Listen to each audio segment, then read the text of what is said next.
respected reporter who published much of the Twitter files said, quote, Twitter's contact with FBI was constant and pervasive, as if it were a subsidiary. Now, I want to better understand why he would suggest that.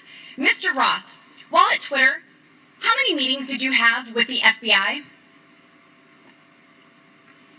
I couldn't say for sure, but I would say... More than 10? That's a reasonable estimate. I couldn't say for sure. More than 50? That seems a bit high. Many meetings with the FBI. Well, we know how many FBI agents worked at Twitter while you were there? I don't believe any active FBI agents. Former FBI agents. How many worked there while you were there? I'm aware of perhaps 2. Well, we know of at least 9 because they started the BU group chat, BU for Bureau. Now, Mr. Roth, did the FBI ever ask you to share information like users' communication data without going through proper legal channels? No, they did not, and I would have refused if they had. That's correct. I see that you denied Agent Chan's request for access to Twitter's data feed. What's sick isn't that you would deny it, it's that the FBI would even ask you for the private data of American citizens without going through legal channels of the law.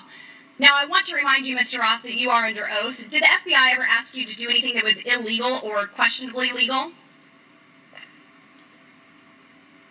I'm not a lawyer, but certainly not to the best of my recollection or knowledge. Now, from the hearing that I've been a part of today, it's almost impossible to tell where the FBI ends and where Twitter begins. We have Mr. Baker here, a former FBI agent, and there seems to be a revolving door between the FBI and Twitter itself. Even Mr. Baker said that there was no collusion with the federal government and Twitter, but Mr. Baker, that's you. You are the collusion between the federal government and the FBI. And now with it, this is such a problem because we're seeing censorship all over. Mr. Roth, Miss Gaddy, did either of you approve the shadow banning of my account at Lauren Boebert? Yes or no? No, I did not.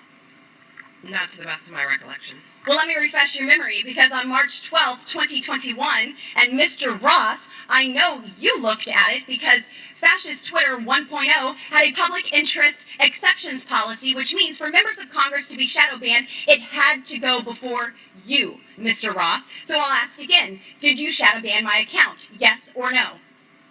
Again, not to the best of my recollection. So the answer is, Mr. Roth, yes, you did. I found out last night from Twitter staff that you suppressed my account for this tweet.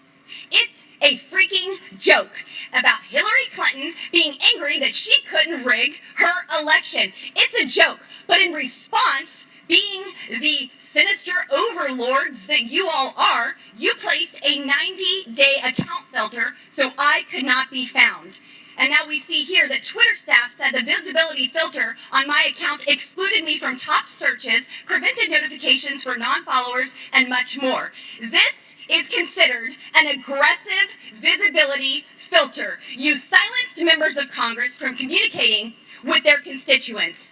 You silenced me from communicating with the American people over a freaking joke. Now, who the hell do you think that you are? Election interference?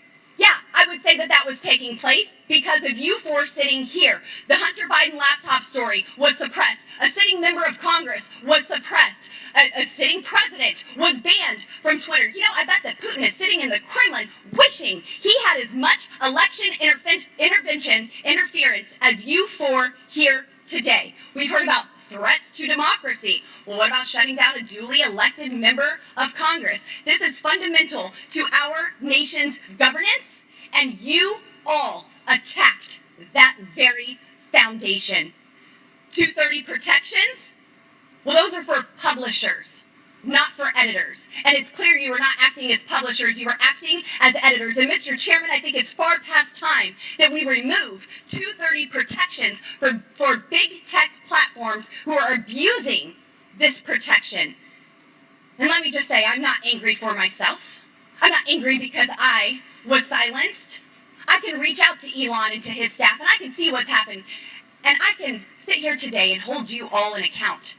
I am angry for the millions of Americans who were silenced because of your decisions, because of your actions, because of your collusion with the federal government. They can't reach out to Elon. They can't sit here today and hold you into account. We don't know where the FBI ends and Twitter begins.